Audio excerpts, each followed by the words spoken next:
Cube Radio. Après m'être attardée au travail des tueurs en série ayant sévi au Québec dans les années 80, ça m'apparaît clair que Roxane Luce n'a pas été une de leurs victimes. Son meurtre n'entre dans aucun moule, ça fit aucun pattern et il y a bien trop d'indices qui suggèrent le contraire. Et quand on pose la question à Stéphane s'il pense que sa mère aurait pu être tuée par un tueur en série des années 80, comme William Fife par exemple, sa réponse est sans équivoque. Moi, je pense que non. OK. Moi, je pense que non. C'est trop... c'était trop ciblé sur ma mère, là. Tu sais, c'était pas... Quand tu t'acharnes sur le visage, là, c'est parce que tu veux qu'elle soit défigurée, puis tu veux la tuer, c'était une belle femme, hein? C'était vraiment, là, c'était prémédité. Moi, je pense que c'est quelqu'un qui en voulait vraiment. Quelqu'un qui lui en voulait vraiment. Pour Stéphane, encore une fois, tout ramène à Steven.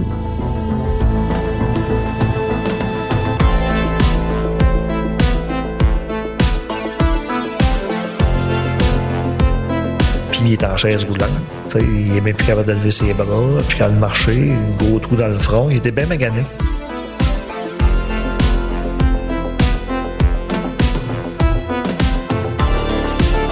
Fait que moi, je me demandais, ces gars-là, ils ont-ils été payés par quelqu'un pour lui foutre une volée? Tu sais, c'est relié à ma mère, tu sais, parce que...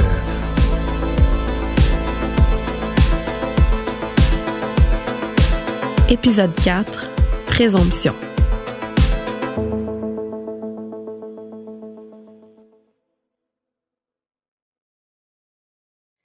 Il existe des milliers de meurtres irrésolus dans le monde où les enquêteurs sont persuadés de connaître le coupable, mais sont incapables de le prouver. Même aujourd'hui, avec les caméras partout, les maisons intelligentes, les cellulaires, des meurtriers se font filmer au moment du crime, puis arrivent encore à s'en tirer. Remettez-vous au début des années 80, sans témoins, sans indices, sans technologie. Dans le cas de l'assassinat de Roxane, comme on l'a vu dans les 2 premiers épisodes, les présomptions se dirigent toutes vers la même personne, Steven. Mais à cette étape-ci, il n'y a rien qui peut prouver sa culpabilité.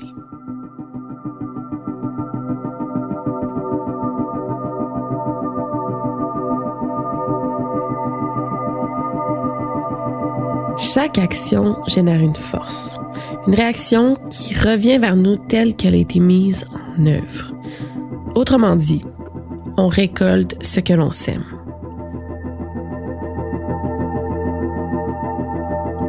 Roxane croyant la loi du karma, ou en la justice naturelle si on veut.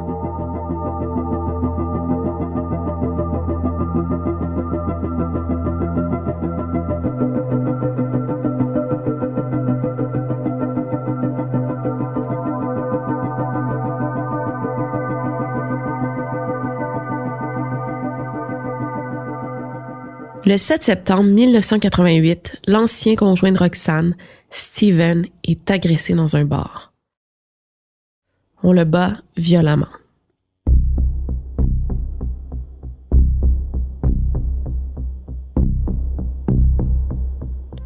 On se rappelle que Roxane l'avait quitté parce que son comportement avait tendance à changer quand il consommait.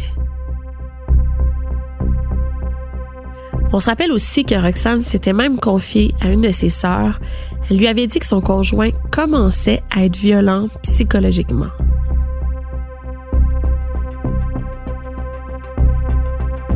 Est-ce que l'alcool et la violence peuvent avoir aussi un lien avec l'agression que Steven a subie le 7 septembre 1988?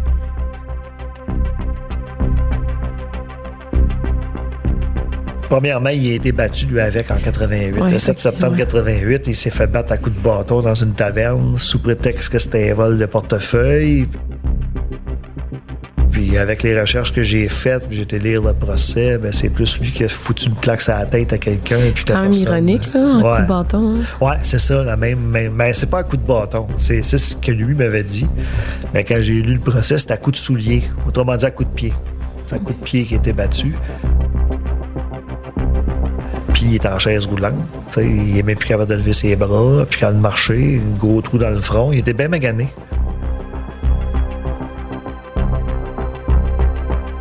Même si on essaie de pas trop faire dans l'ésotérisme, surtout dans un dossier sérieux comme celui qui nous occupe, c'est quand même difficile de pas faire un lien.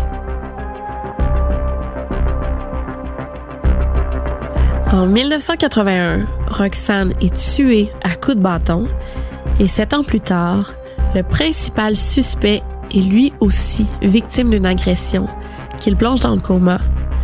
Et quand Stéphane va le rencontrer en 1997, il se trompe dans son histoire. Il dit à Stéphane qu'il s'est lui aussi fait battre à coups de bâton et non à coups de pied.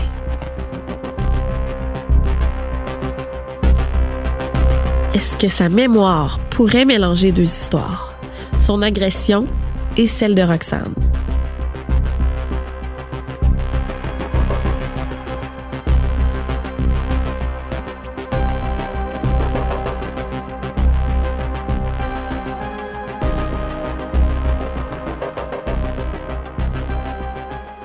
De ce qu'on sait de l'agression de Steven, il semble y avoir un coupable clair.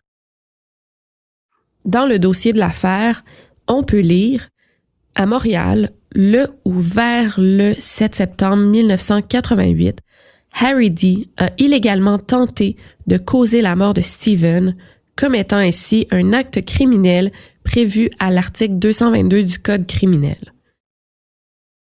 On peut également y lire que Harry D. a commis un vol qualifié et des voies de fait graves sur la personne de Steven. Donc, qu'est-ce qui s'est passé ce soir-là?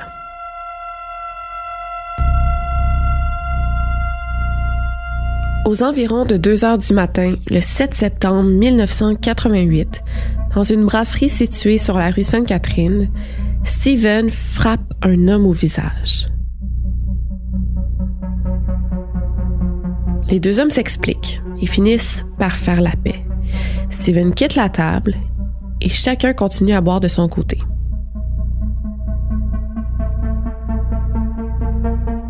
Un des témoins qui est assis à la table de Harry D. se lève pour aller aux toilettes et il y reste quelques minutes. Pendant ce temps-là, il entend une bataille qui se déroule dans le bar. Quand il sort de sa cabine, il voit Harry D. dans la salle des toilettes qui est en train de traîner Steven par terre. Harry D. prétend avoir été volé par Steven. Il vient de le frapper à coups de pied, puis il demande aux témoins de l'aider à cacher Steven dans une cabine des toilettes. Steven, étendu sur le plancher, est inconscient.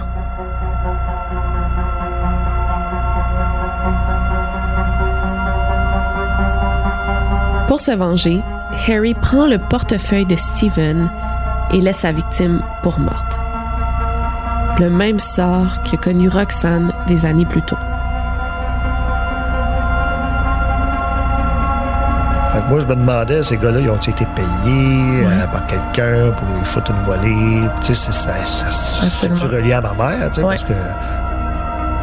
C'est vrai que la vengeance a été assez violente pour une claque en arrière de la tête. Après être resté 2 ans dans le coma, Steven quitte l'hôpital en fauteuil roulant. Mais, contrairement à Roxane, il s'en sort. Et des années plus tard, Stéphane retourne le voir.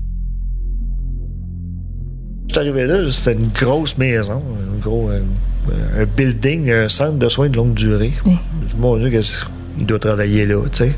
Fait que je rentre là, puis là, en rentrant, je cherchais où aller, puis il y avait un gars chez Zoulang qui me dit « Mr. Luce? » Je dis « Yes. » Là, il me fait sourire. Je l'ai reconnu par ses dents. Que ses dents. Parce qu'il y avait une barbe avant, il y avait les cheveux longs par l'arrière, pour le succès, là. Puis Puis là, quand je l'ai vu, pas de barbe, gros, en chaise roulante, là, je dis Steve. Yeah. Je dis, what happened to you? Qu'est-ce qui t'est arrivé, tu sais? C'est là qu'il m'a dit qu'il avait été battu. Puis, ah ouais, quand ça? Puis 7 septembre 88. Fait que là, c'est toute l'information que j'ai prise, j'ai été fouillé là-dessus. Puis c'était vrai ce qu'il me disait.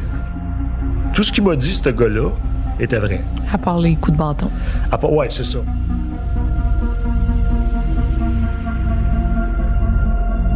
Évidemment, l'agression que subit Steven ne pèse pas dans la balance des enquêteurs, ni tout le mystère qui l'entoure. Mais même sans tout ça, c'est lui qui reste le principal suspect. Ça en dit long.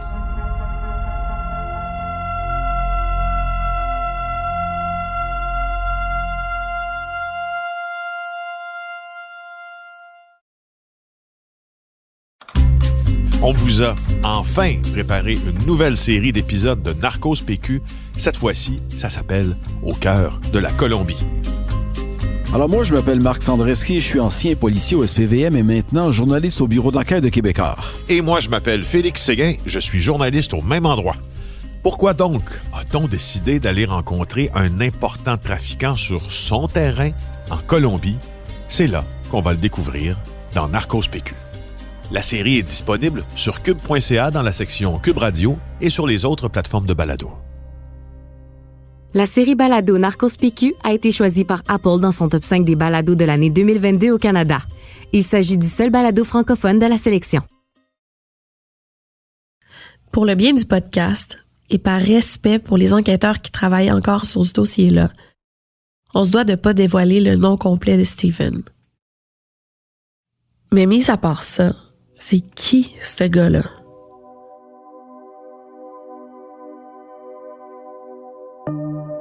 Quand Steven a rencontré ma mère, il travaillait lui aussi chez McDonald's Tobacco. Puis la première fois qu'il est venu chez nous, il m'a donné un microscope. Moi, je tripais pas mal ces bébites, là. Fait que ma mère avait dû y dire, j'imagine. Fait qu'il m'avait remis le microscope qui appartenait quand il était plus jeune.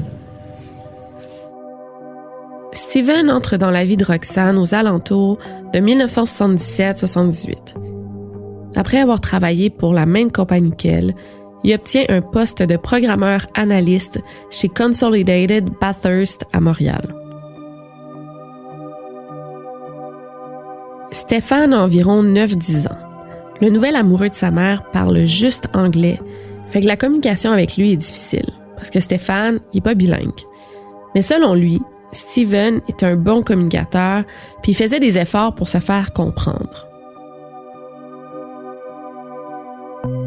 J'étais pensionnaire à l'Académie Michel Provost.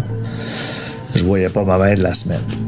Fait que quand j'arrivais le vendredi à la maison, c'est sûr que j'étais déçu de le voir là. Ça arrivait souvent qu'il était là le vendredi. Il était pas très grand. C'était un barbu, il avait les cheveux longs. Un homme poilu. Il portait toujours des chemises puis des jeans. De temps en temps, il fumait, là. C'était des longues cigarettes brunes, minces. C'était un gars qui était calme. Toujours assez sérieux. Il discutait beaucoup avec ma mère. Peu avec moi. Il avait pas l'air d'un gars qui m'aimait pas. Mais il avait pas l'air d'un gars qui était toujours bien content que je sois là.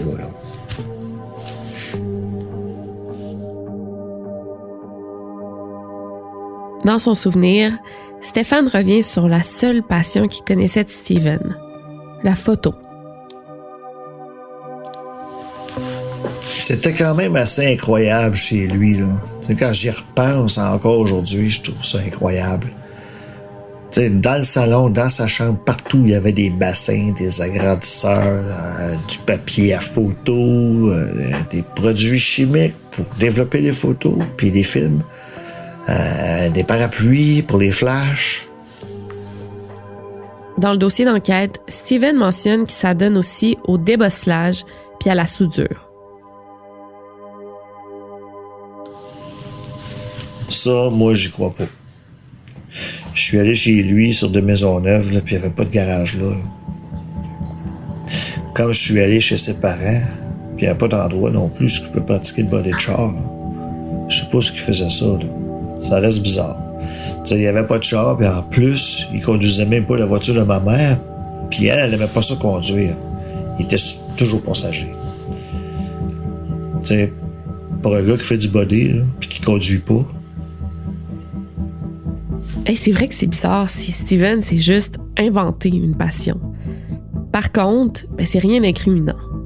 Dans son comportement, il n'y a rien qui fait croire qu'il soit quelqu'un de violent ou de dangereux.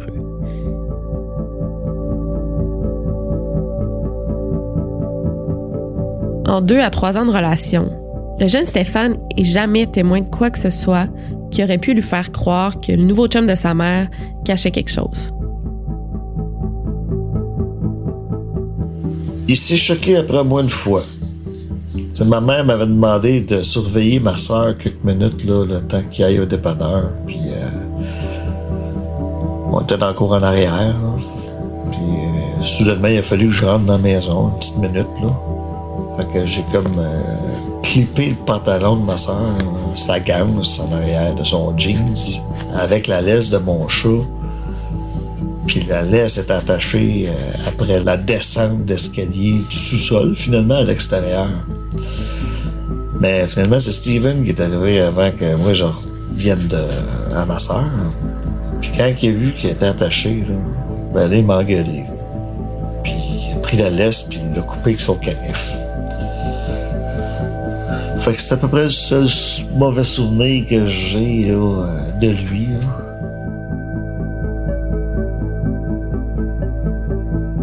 Toujours selon Stéphane, sa mère et Steven s'entendaient bien. Ils étaient complices tous les deux. Stéphane les a jamais vus se chicaner ni même s'obstiner. J'ai jamais même vu ma mère bouder. Parce qu'elle était boudeuse, ma mère. Là. Mais avec Steven, non. Jamais. Pas devant moi, du moins. Là. Steven est un homme ordinaire qui travaille comme programmeur. Quand il rencontre Roxane, il a environ 27-28 ans. Il n'y a aucun casier judiciaire et il est inconnu des policiers. Tout ce qu'il y a de plus ordinaire. Mais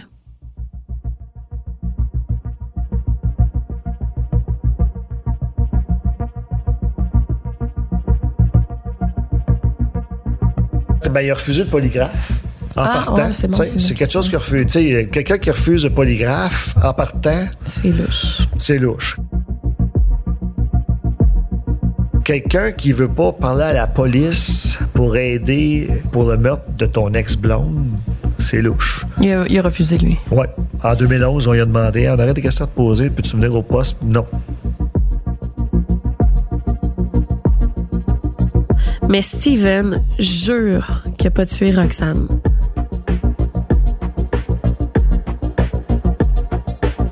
Puis là, il va dire, I swear I didn't kill her.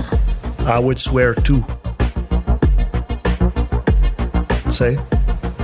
C'est sûr que tu vas me dire que tu l'as pas tué. Okay. Fait que je l'ai pas cru.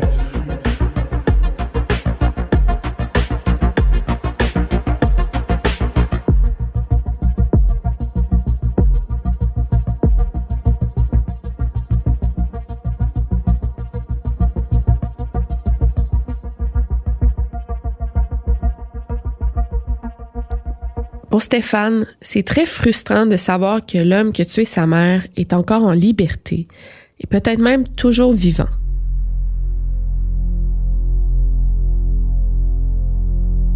En 1997, Stéphane commence à devenir impatient. Ça fait 16 ans que sa mère a été assassinée, puis il n'y a toujours rien d'encourageant. En plus, les policiers commencent à être tannés de sa présence. Ben, quand je me suis rendu là en 97, on m'a traité comme un criminel. Assis-toi là, puis bouge pas. Je suis pas venu ici pour me faire parler de moi. Je suis venu ici pour prendre des nouvelles de ma mère. Puis je suis venu ici pour voir qu'il y a des pièces à conviction, puis ça brassait là, déjà. Puis moi, je suis assez récalcitrant. J'ai pas été aimé. Je te le dis tout de suite, là. Je suis pas ici pour me faire aimer. Je suis ici pour savoir ce qui se passe.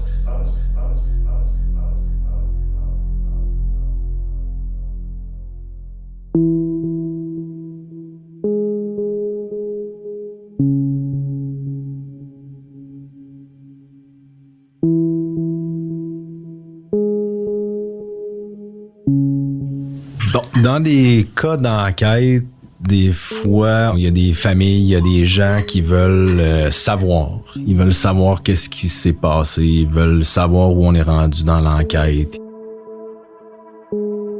Des fois, ils vont vouloir même aider parce qu'ils ont des nouvelles choses à dire ou ils ont eu des flashs qui veulent nous ramener.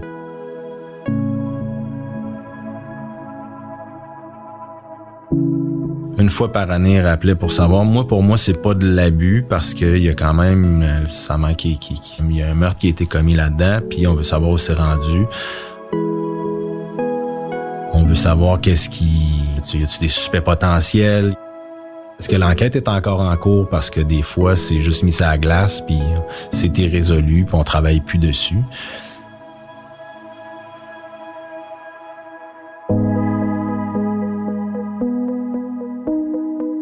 Après avoir travaillé plusieurs années comme policier et enquêteur, Sébastien a décidé de quitter le métier en 2018.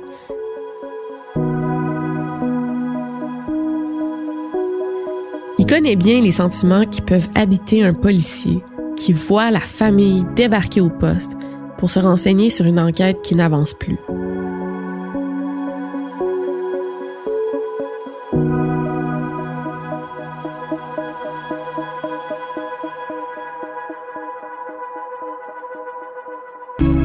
C'est sûr que ça va te ramener vers un sentiment de culpabilité parce que tu l'as pas fait la job.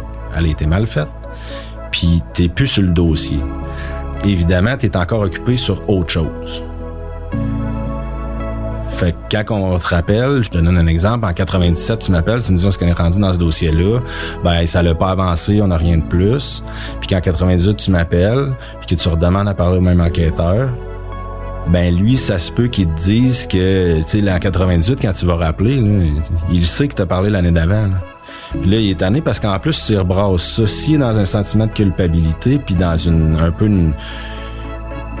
aurait peut-être pu faire mieux à l'époque, on va se dire, puis que finalement, on en est encore à un point mort, ben ça se peut qu'à un moment donné, tu ailles peser sur le bouton de l'individu, justement, qui se sent ordinaire. Fait que ça se peut que tu aies une réponse qui soit un petit peu plus sec. Je me mets vraiment à la place de quelqu'un qui peut être irrité qu'on essaie de l'appeler pour savoir le dossier parce que je suis certain que dans cette histoire-là, il y a des choses qui n'ont pas été bien faites.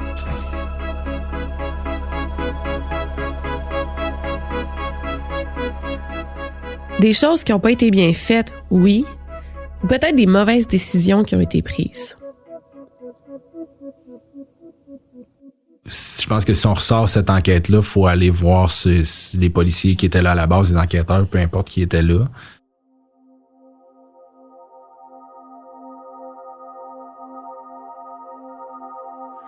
Effectivement, c'est sûr que si on pouvait s'asseoir avec Michel Viault, l'un des principaux enquêteurs de l'époque, on aurait des réponses à nos questions. Ou du moins, une partie de ces réponses. Parce que la mémoire, avec le temps, se métamorphose. Des détails s'effacent, d'autres s'ajoutent. La mémoire est en mouvement.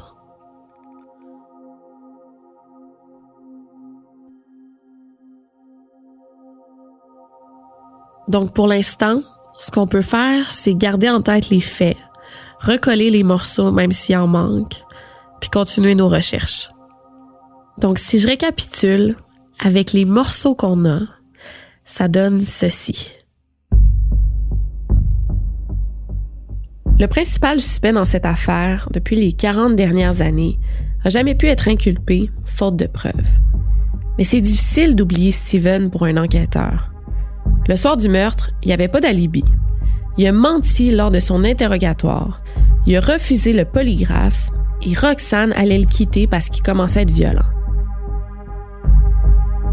Plus tard, il a refusé de rencontrer les nouveaux enquêteurs en 2011. Dans l'appartement de Roxane, il y a une seule chose qui a disparu, des négatifs de photos. Quand Stéphane l'a visité en 1985, Steven s'était débarrassé de tout son matériel de photos, puis avait complètement changé son apparence.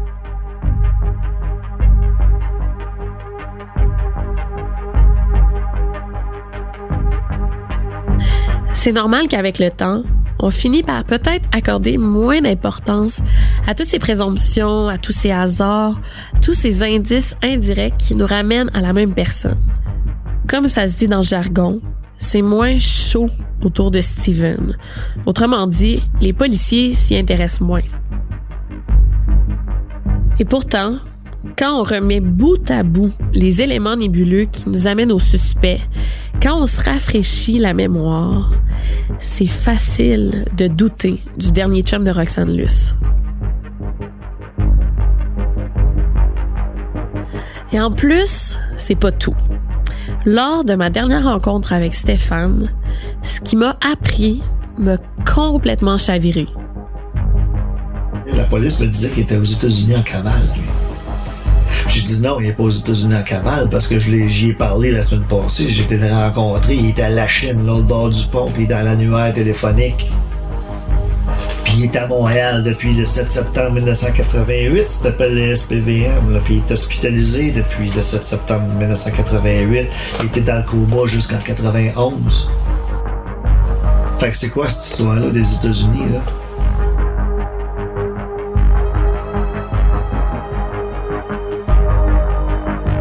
Cette histoire-là, aux États-Unis, c'est celle d'une femme qui a été victime d'une tentative de meurtre perpétrée par son ancien conjoint en 1983.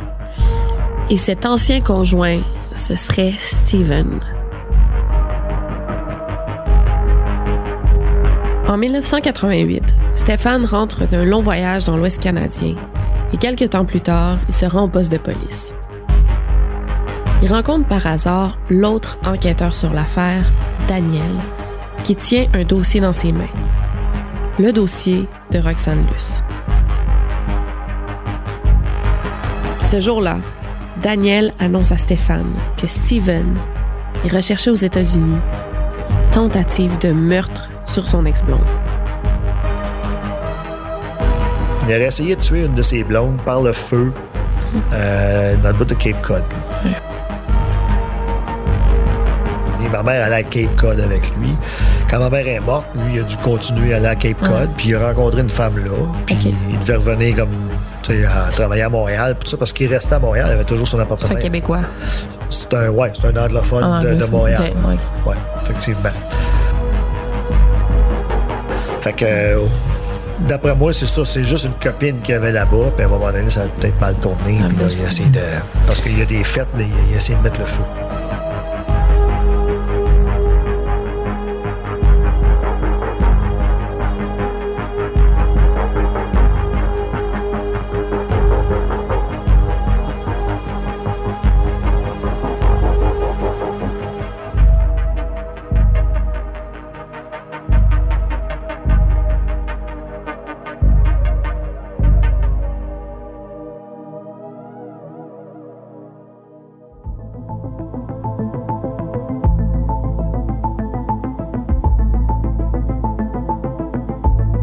Steven a de toute évidence un pattern d'homme violent. En plus de tout ce qu'on sait, ce gars-là aurait essayé de tuer une copine après le meurtre de Roxane. Ça commence à faire pas mal de présomptions.